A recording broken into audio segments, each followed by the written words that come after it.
I was born under the sign of the Atronach. Hard-headed, kind-hearted. Gray skies and harder stone. Bruma Cyrodiil. The wind never stops there. It howls like an old dog too bitter to die. And the snow? Older than memory. And that place breeds stubborn things, and my family was no exception. My father, Douglaster, had once been a scholar of the arcane, brilliant, intense, and sharper than most men have any right to be. He left the Mages Guild to raise something honest from the dirt. Magic still lives in his bones, but his hands learned the hammer and saw. He taught me both. How to heal a wound, raise a wall, enchant a nail, mend a sick lamb. He taught me more than I could ever repay. I didn't see it then. I do now. My mother, Ronica, was quieter, weathered, unshakable. Her love didn't glitter, it anchored. She taught me plants, potions, and prayers. Showed me how to buy wounds with cloth and willpower. She never raised her voice, but her silence could gut a room. And then there was Ledkona, my sister.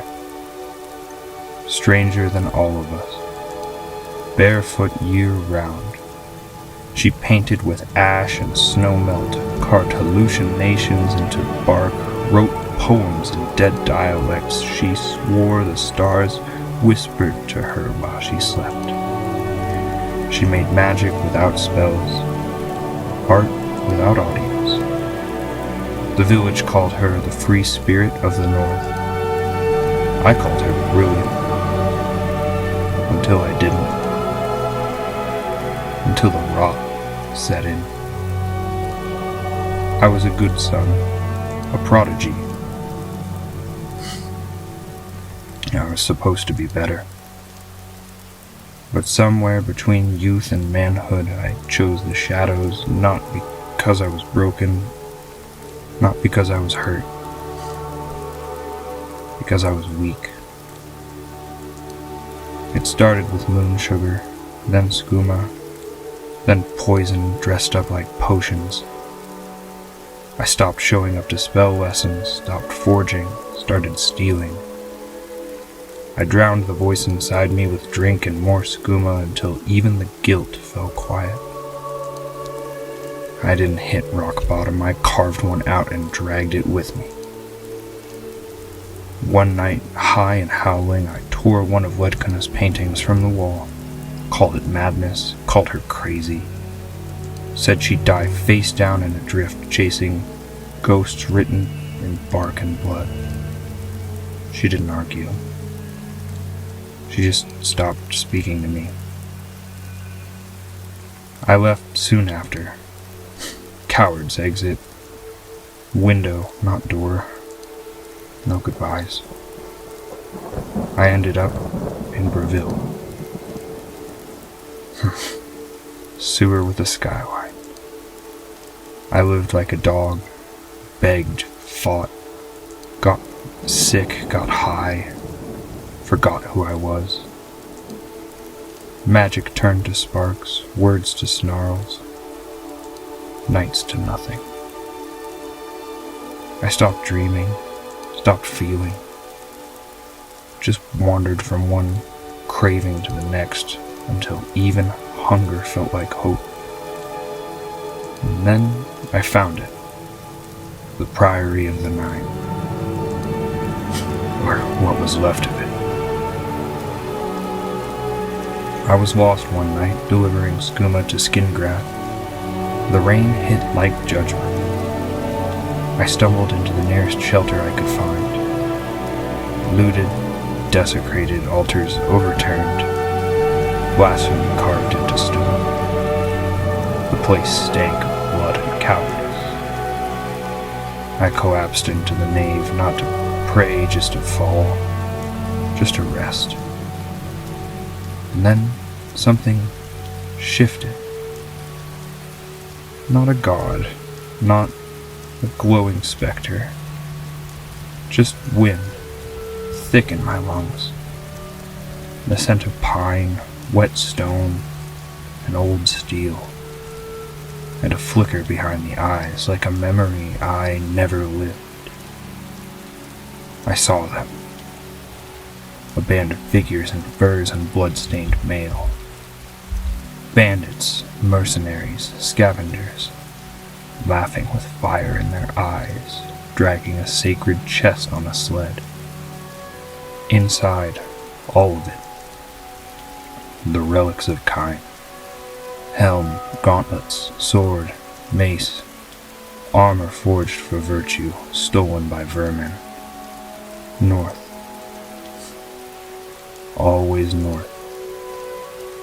And above it all the wind, beckoning, watching. I stood, walked. Somehow I found my way home. Ledkina was there, waiting at the tree line. She didn't look at me right away, just handed me a bundle wrapped in cloth. Inside, a totem she'd carved from driftwood. A fox, cracked down the middle, painted in streaks of flame and snow. I asked her what it meant. She said, "You burn everything you touch, just to light your way. Maybe now you'll make the blaze mean something." I cried. She didn't. Just smiled and hugged me like I hadn't set fire to everything we shared. My mother gave me her last healing draught. My father gave me an old blade. And as I was leaving, he rested a hand on my shoulder and said, "If you live, live clean. We love you, son."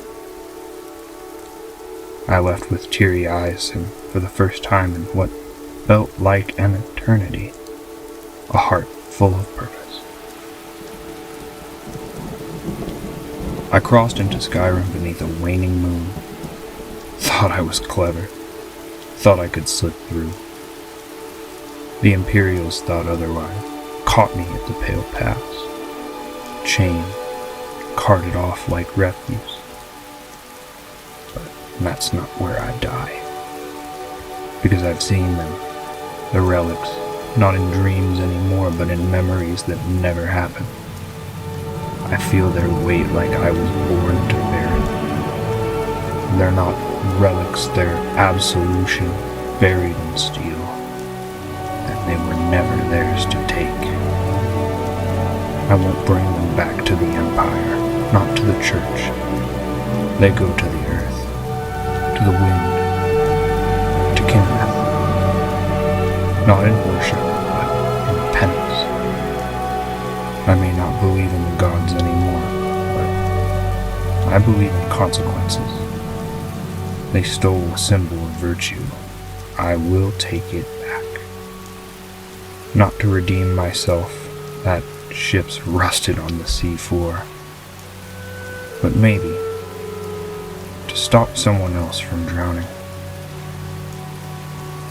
I am no knight, no saint, no savior. I am a thief of fire, a son of snow and shame, a fox with teeth dulled by regret. But this time, I bite.